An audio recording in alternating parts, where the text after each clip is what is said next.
Hello, everyone. Looks like I am live. I'll give everyone a couple of minutes to come on in.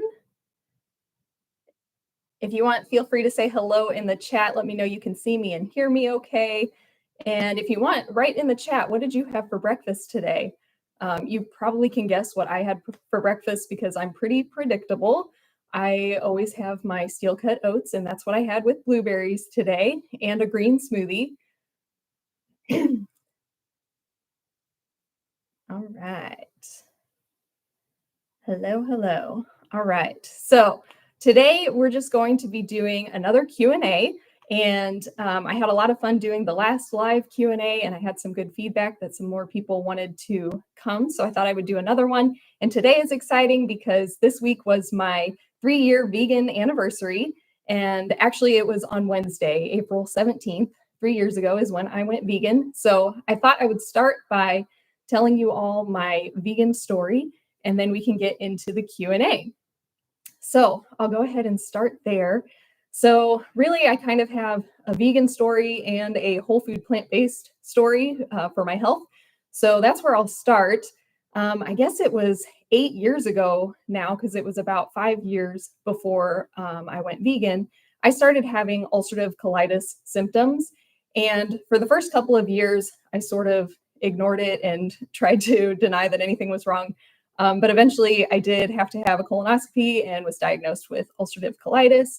And so then I got the standard answer from the doctors that here's some medicine, you'll have to take this forever, basically. And I'm a person who doesn't like to take medicine unless it's absolutely necessary. But I went ahead and took it, and I was determined to find some other way to potentially reverse my symptoms. So I did some research, and unfortunately, I did not find whole food, plant-based information right away. At first, I got into sort of paleo kind of books and things like that. So I started with a Whole30, which if you're not familiar, it's an elimination diet. You eliminate processed foods, dairy, and whole grains and beans. And there might be a couple other things, but you eliminate that for 30 days. And then the idea is to slowly reintroduce those things to try and see if you can figure out what foods might be causing your symptoms. So I did that, and, it helped a little bit. I mean, anytime you eliminate processed foods and dairy, you're going to have some improvements in your symptoms. But my symptoms always came back. And I was kind of terrified because, the progression of ulcerative colitis can be kind of scary. I mean, I won't go into my symptoms because I don't think anyone wants to talk about blood and bowel movements on a Saturday morning. But, I was scared. So I was determined. And so I really stuck with my paleo diet for a couple of years, and I kept tweaking things, but it really wasn't working. So fast forward a couple of years, and I had finally just given up on the idea of using diet to help. So I just kind of resigned myself to that I would have to take drugs for the rest of my life. And then that same week that I had given up on the diet, then I happened to see a video on YouTube by a animal rights activist, Gary Yourofsky, and it has a really clickbait title. It's something like the best speech you'll ever hear. And anyway, I watched that, and after watching it, I immediately decided I had to go vegan. And throughout my life, vegan seeds have been planted in my head. I had a friend in high school who was vegan. My college roommate was vegetarian. And I used to teach yoga, and through my yoga teacher training, veganism is talked about with the concepts of non-harm and things like that. But, I believed that you had to have animal products. I was one of those people who thought you had to have the animal protein. So that's why I always continued to eat it. But after watching Gary's speech, I immediately decided I had to be vegan. And so, like I said, I had already kind of given up on the idea of using food as medicine. So I was like, I don't care. If it's bad for my health, whatever, I have to be vegan. So I went vegan. And since I had come from a paleo style diet, once I eliminated all the animal products, I was basically left with fruits and vegetables. And I slowly started adding back in the beans and whole grains. And so then I basically accidentally stumbled into a whole food plant-based diet. And after 1 week of being vegan, my ulcerative colitis symptoms went away. So I was like, that's kind of interesting, an interesting coincidence. Maybe I'm just going through a period of remission. But then another week went by, and another. And then it turned into a month and 2 months. And here we are 3 years later. And I have never had a recurrence of any of my UC symptoms. And along with that, some of my other health conditions went away. I had asthma and allergies. Those all have resolved. And I had high cholesterol, and that's back under control. So that's basically my vegan story. And over the last 3 years, my vegan diet has evolved a little bit and changed. And we can talk about that if you want. But yeah, that's basically my story. So like I said, my anniversary was actually on Wednesday, but I thought it would be fun to have a little hangout to celebrate. And then now I guess I will get into answering questions. If anyone has any questions, feel free to drop those in the chat. I did get a couple questions ahead of time. I had one question left over from the last Q&A that I had missed. Someone had asked about what supplements I take. And if you want to hear that answer, you can go back to the last live hangout that I did.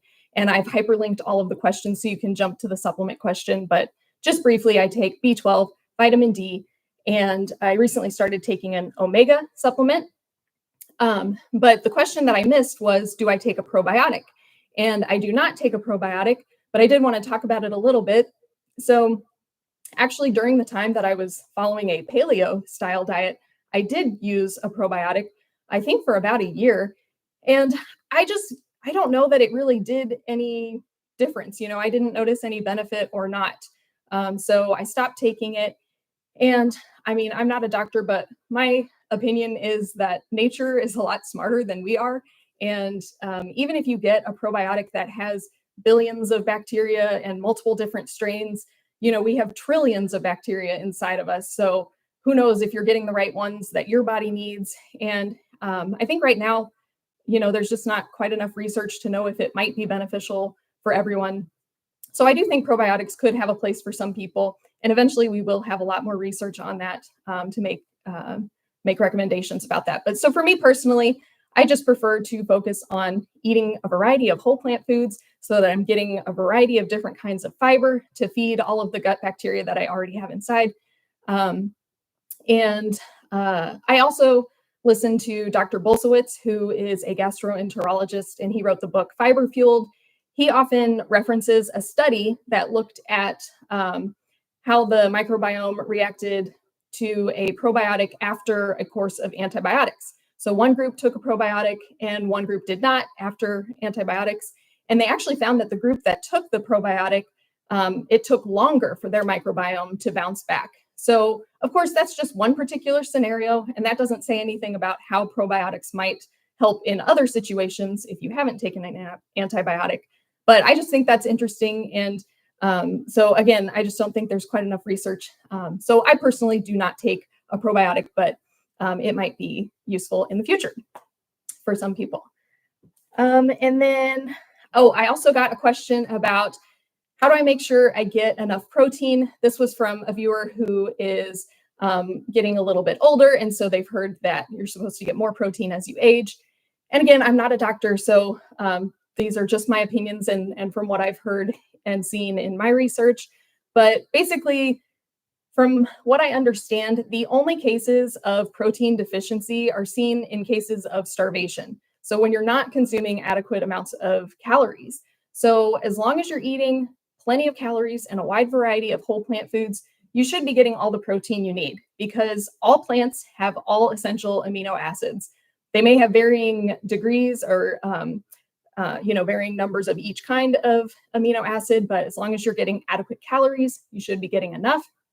However, if you are still concerned, I would just recommend working with a dietitian, especially one who has experience with plant-based nutrition.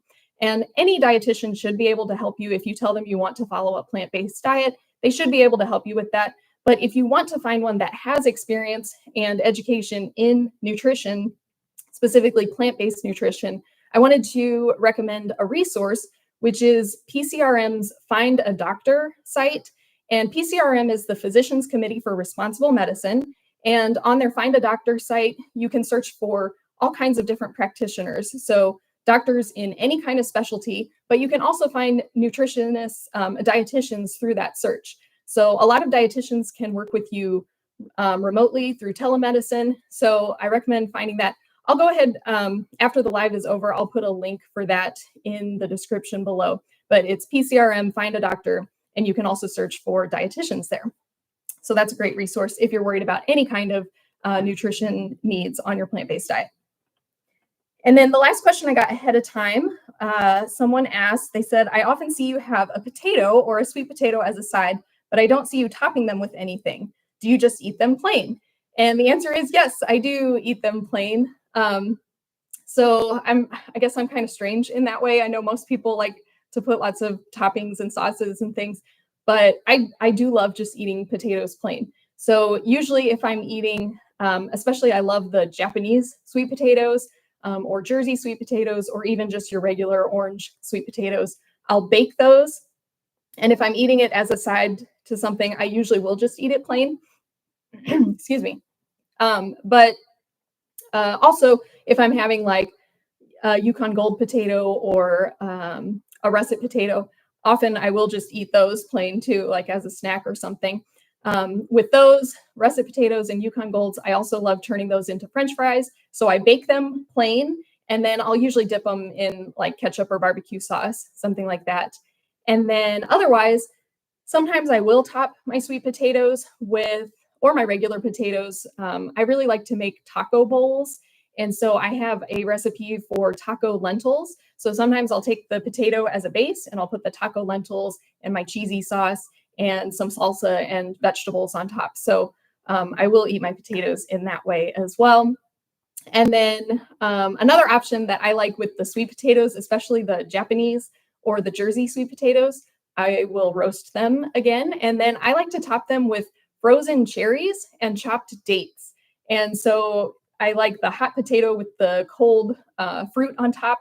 It just is a nice combination, and it kind of makes a nice sweet dessert. So those are some of the ways that I love to enjoy my potatoes. But to answer your question, yes, I do often just eat them completely plain. So let's see. It looks like there are a couple questions coming in the chat too now. So hello. Thank you everyone for joining. And let's see, what have I eaten today? So I had my usual breakfast. I had steel cut oats with blueberries and flax seeds. And then I had a green smoothie. And my green smoothie today, I used spinach that was actually from my local CSA, and that's community supported agriculture. So that just started for me this past week, and we got some spinach. And so I had spinach. I put cucumbers and celery and soybeans, and then mango and banana. And I blended that up with water. Oh, and I put some fresh ginger in there as well. So that is what I had for breakfast. And that's all I've eaten so far today. Let's see. All right. Okay, and then let's see. Spirited Traveler says, when and why did you omit oil, even the good oils? So when I first went vegan, I was still consuming oil, mostly olive oil. But then eventually, the more that I started looking into things, I decided to reduce the oil just because, well, for one reason was because I had acne, and I found some resources that said that it's possible that high amounts of fat, specifically from oils and processed foods, could contribute to acne. And so I figured that was an easy thing, that it wouldn't cause any harm to not eat oil. So I eliminated the oil, and I found that it did help my skin. So I stopped eating the oil. And then I also found after a while, after I stopped consuming oil, I just liked the taste of the food better, and I could actually taste the natural flavors of the food better. And anytime that I do eat oil now, if I accidentally get something that has oil in it, I don't feel very well. So that's why I continue not to eat any kinds of oil.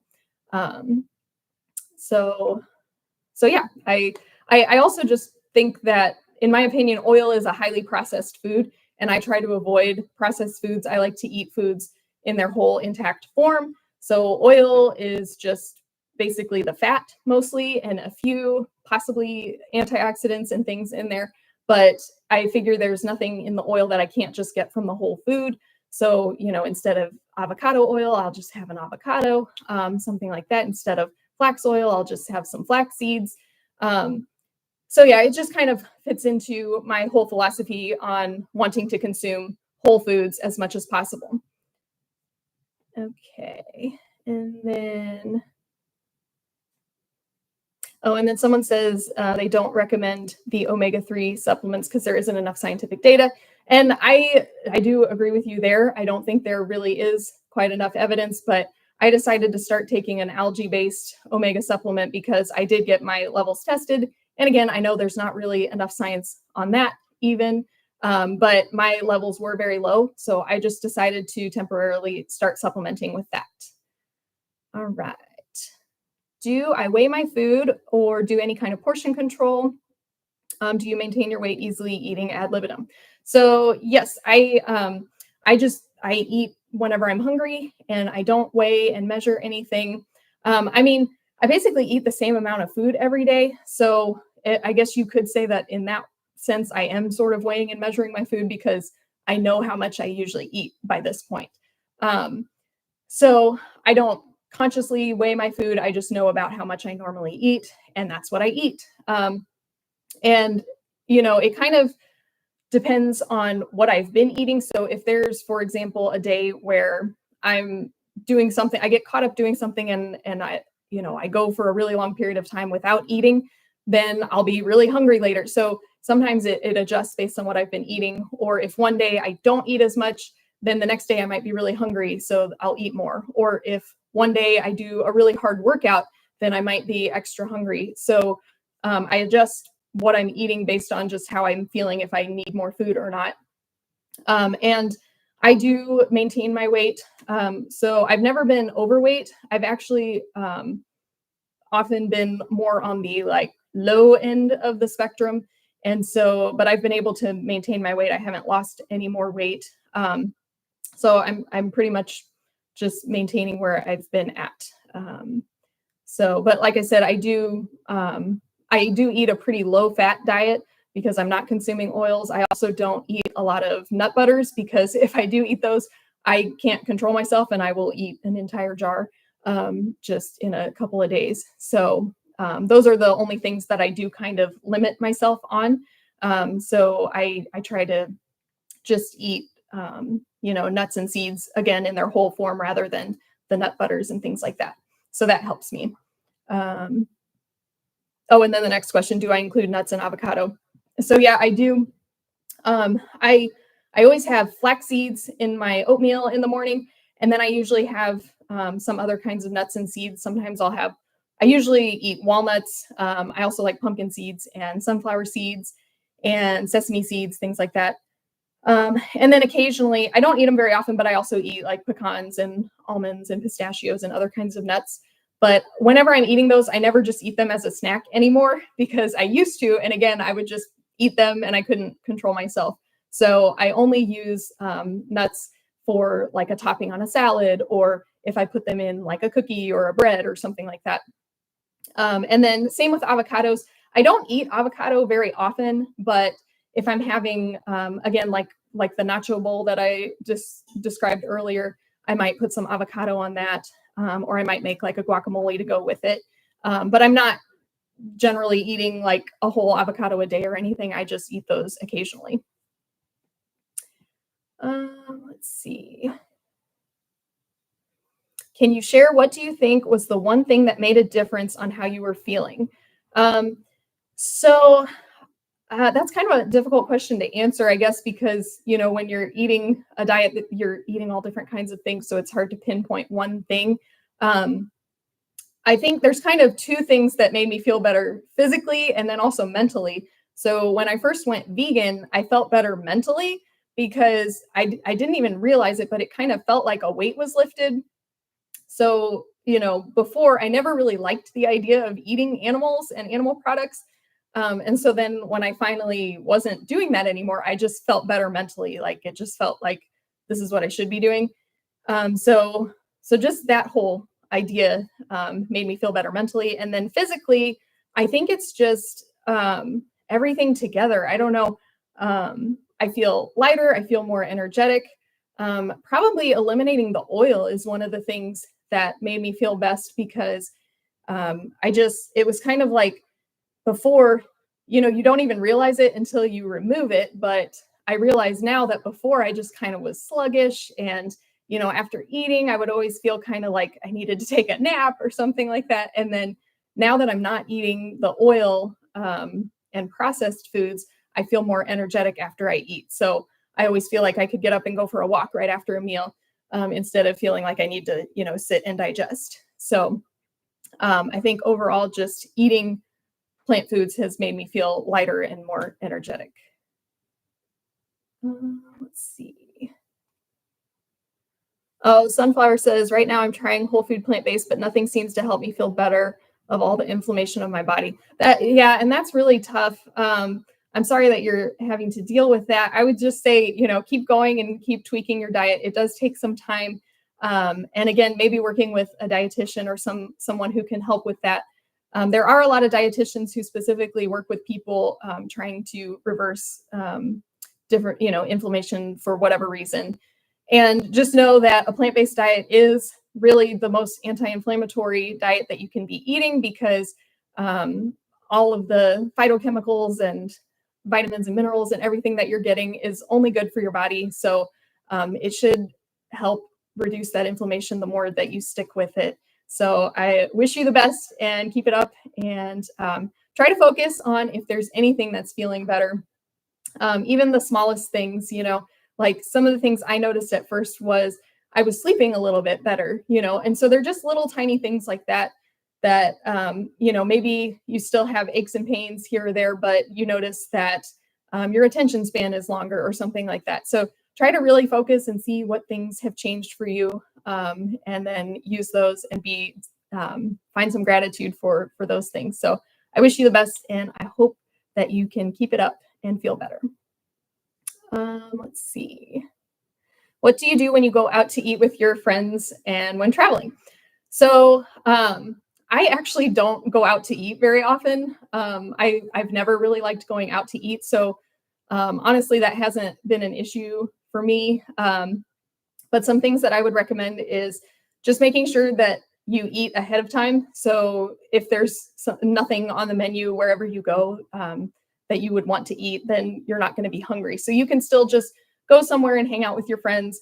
And even if you can't find something on the menu, you could still order, something like tea or something like that, just to socialize with your friends without having to eat anything. But otherwise, a lot of times I think the best method is just to look at what is on the menu as far as ingredients. So it might not actually be a menu item that you can order, but if you see that there are a lot of dishes that have potatoes or broccoli or rice, those are all different components. You could just say, could you just put a plate together with just those things for me? And, ask them to charge what they think is fair for that. And that's probably one of the best ways that you can do that. And then with family, I'm really lucky because my parents went vegan with me, and so I eat with them a lot. And so we just eat our whole food plant-based meal together. And you also asked about traveling. So it's interesting that you say that, because I recently went on a little road trip, and I'm currently working on a video. I should be done with it in a couple of weeks. So I'll show you what I prepped to bring along with me. So I also don't really travel very often, but when I do, this was a little mini road trip. And so I brought a cooler with me so I could bring food with me. But otherwise, I would recommend finding hotels that have a mini fridge. And then if you're flying or going somewhere where you can't bring a cooler of food, you could just, find a grocery store when you get to your destination, and then you can buy fresh fruits and vegetables and different things like that. I know some people even, like I said, I don't travel very often, but I've heard some people they'll bring their Instant Pot with them as they travel, or they'll bring their Vitamix, and so they can make smoothies or they can make soups in their Instant Pot. So those are some things that I've heard from other people who travel more than I do. Let's see.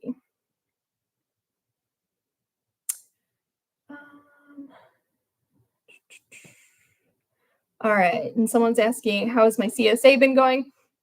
So I actually mentioned that right at the beginning. So it just started last week. So far all we've gotten is, I think this week all we got was like leafy greens. So we got some lettuce, I got spinach, got some mixed like bitter greens. I'm not even sure what they all are. They just have all kinds of different vegetables in there. So that's all we've done so far. It just started this week, so I'm excited to see what else we will get. I've done the CSA for the past 2 years now, so this is my 3rd year.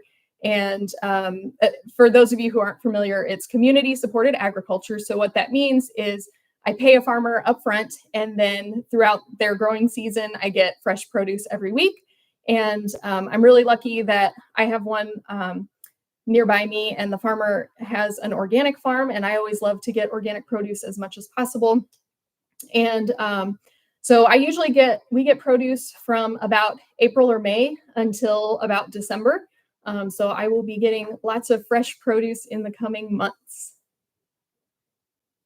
All right. Oh yes, and someone says it's the plants. Yes, that's what my shirt is. I told that story in the last live Q&A. So if you want to hear that one, that's a little saying that my mom and I use all the time. Okay, and then Justin asks here, can you share your thoughts on raw veganism? So I think that there is a place for all different kinds of vegan diets. And for some people, a raw vegan diet works really well. I think it kind of depends on the type of person and what they're trying to achieve. For a lot of people, I think being a raw vegan can be very challenging because when you're only consuming raw plant foods, the calorie density of those foods is really low. So you have to eat a very large volume of food to make sure you're getting adequate calories. So I definitely think it's doable, and there are people out there who are doing it. But for some people, I think it can be difficult to maintain long term. And so anytime you're not consuming enough calories, health problems are going to come up. And so I think that's the biggest challenge with raw veganism. Some people, if they're not consuming enough calories, can maybe have those problems, and then they blame it on the vegan diet, when it's not necessarily that. It might just be that they may not have been eating enough of the right foods. So I definitely think it can work for some people. I think for a lot of people, it is not sustainable long term. So you kind of have to just see what works for you. So like for me personally, I already eat a lot of food, and I need to eat a lot of food. And so I can eat a lot of raw food, but I also don't feel satiated when I'm only eating all of that raw plant food. So I also need to add in some cooked foods, and I love my potatoes and my oatmeal and things like that. So I think having those more starchy cooked plant-based foods can really help go a long way to make you feel satiated and to make it more sustainable for more people. But definitely, I think, raw food is very healthy, and I think it's good to include as much raw food as possible. So I do think a high raw diet is a great idea. Yeah, so it just kind of depends on who you are and what you're working for, or what goals you're working towards. And someone's asking, are my t-shirts up for sale? No, they aren't. I am going to be working on looking into how to do that. So stay tuned, and I will try to make those available. Let's see. How much do you spend on food? I'm curious about the prices of fruits and vegetables in the US. So I will say that I think I am spending less money now that I've been vegan, but at the same time, I personally try to buy mostly organic produce. So that tends to make it a little more expensive than it would be otherwise. It's hard to say. Like, I would say I probably spend like $100 a week. But also lately it's hard for me to say because I've been eating a lot with my parents. And so we kind of, cook food for each other. And so it's hard to say like how much is just for me, or, and when I'm cooking for just myself, it is just me. So, I'm not sure if you have specific questions about how much something costs, but I do tend to buy organic, and so it's a little bit more expensive. I shop at a place called Natural Grocers, and that does tend to be a little bit pricier. But I also shop at Walmart and other just regular local grocery stores.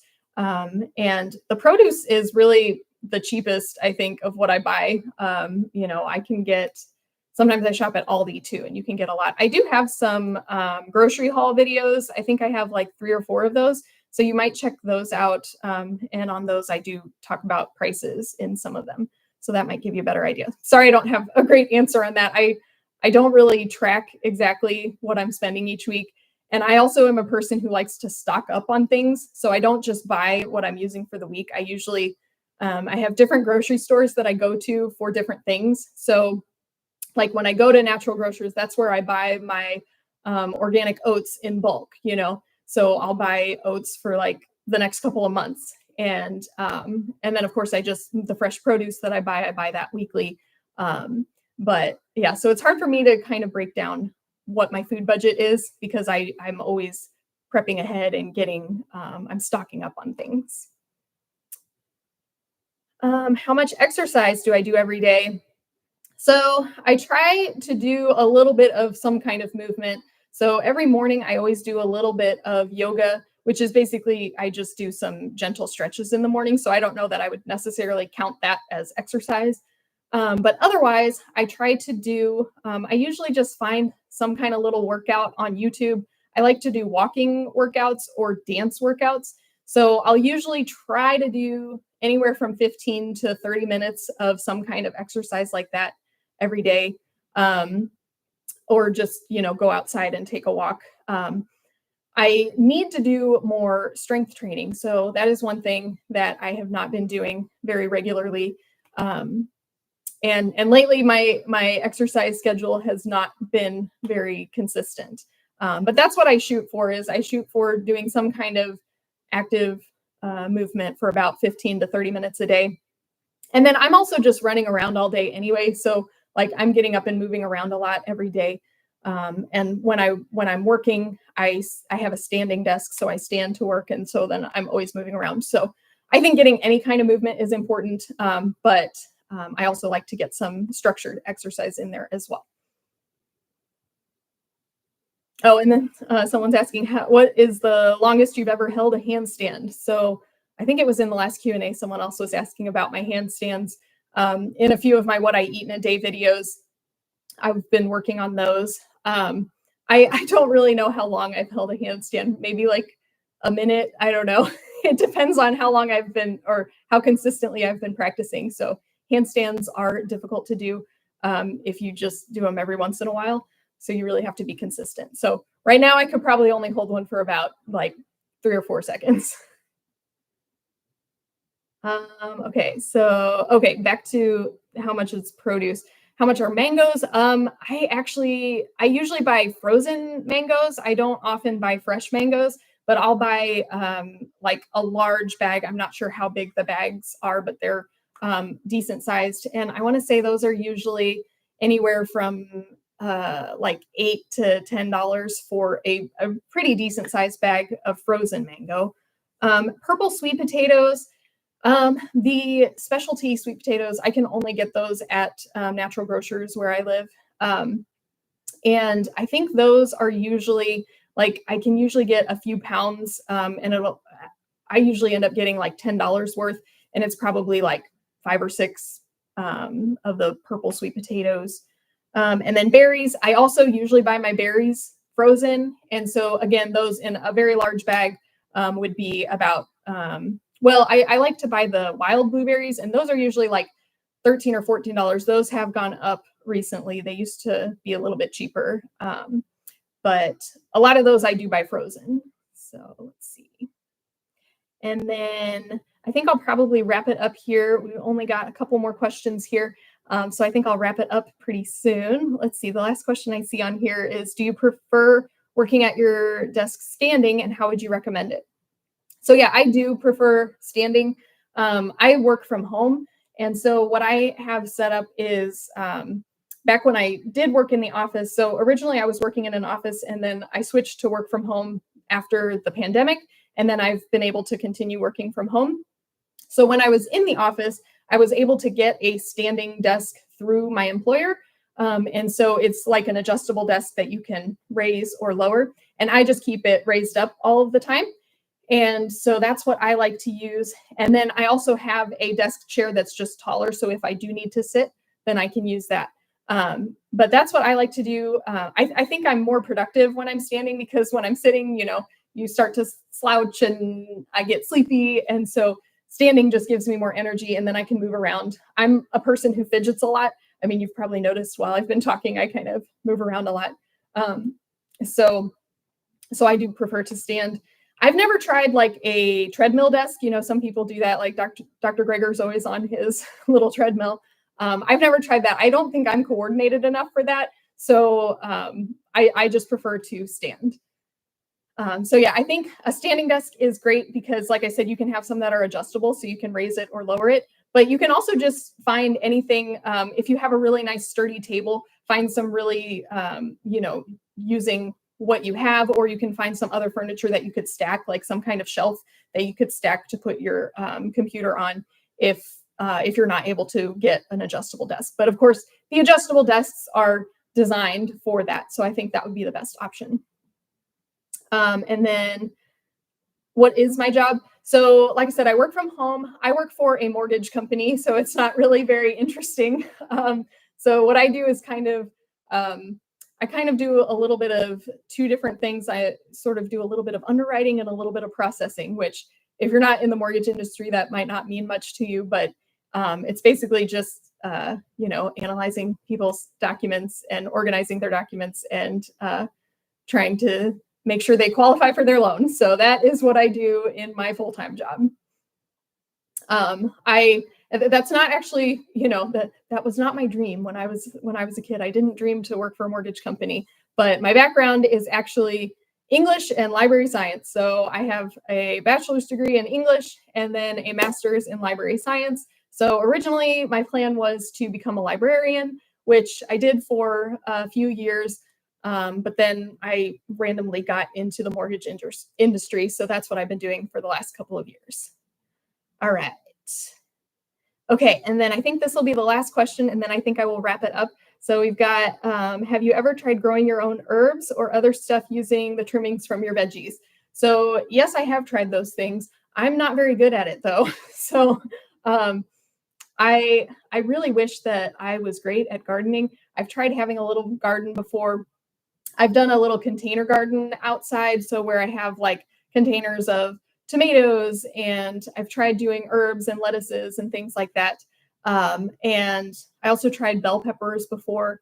And I really love the idea of growing my own food, but I'm just not very skilled at it. I don't think I'm patient enough. I need to just learn more about it. And I have also tried, you mentioned the trimmings from your veggies. So like I've tried growing celery from, they say you can take the end of the celery and then grow. But I've never had much success with that. I think I've also tried it with like romaine lettuce and things like that, but I've never had much success with that. So maybe in the future, and if I ever do get into that, I will definitely share that on the channel. So like I said, I think I'm going to go ahead and wrap it up. Yeah, that's all I've got for today. Thank you for hanging out with me and celebrating my 3-year vegan anniversary. And I hope you all got some great information from this, and I hope to see you in the next video. So thanks for coming, and I'll see all of you later. Bye.